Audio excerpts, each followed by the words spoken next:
Back home, border communities say they're once again bearing the impact of COVID restrictions despite having no cases.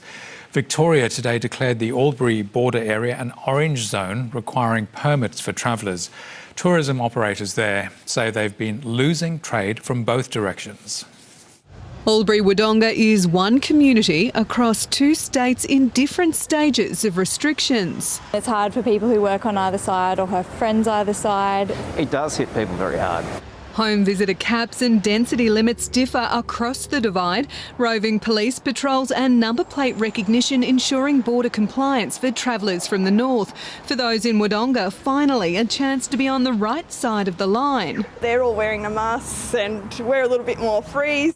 Local government says a border bubble designed to ensure ease of passage for those who live, work and go to school across the states is creating more confusion, with Victoria's version based on local government areas and New South Wales on town limits. In some cases it's made people living locally on the border almost criminal, committing offences by just crossing the border to do their shopping, to educate their kids.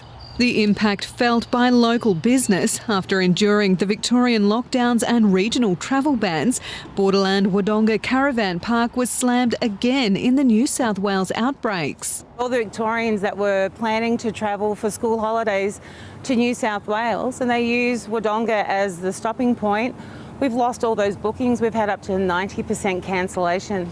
Urging Victorian holidaymakers to spend their tourism dollars in the regions. Go to areas that need the business, that are suffering. Victorians returning from the orange zones north of the border inundating testing sites in Wodonga. Health authorities opening a new drive-through as the daily average of swabs rose from 100 to over 400 in the last week. Get swabbed or tested at a clinic closer to home. That would be a really fantastic thing that would help all services manage demand. Albury Wodonga health vaccination hubs also hitting high gear with the capacity to process up to 500 people a day, but only those in the border bubble are eligible. We're going to have some advantages being regional Australia, you know. It was so quick and easy. I just went in, came out and it was all done. Since the beginning of the vaccine rollout, Albury Wodonga Health have administered 25,000 doses in its catchment area of about 250,000 people. The focus now shifting to getting second doses out as quickly as possible. It's a huge response. It's a fantastic response from the border community. Proving its resilience as a community once again caught in a COVID divide. Abby Dinham, SBS World News.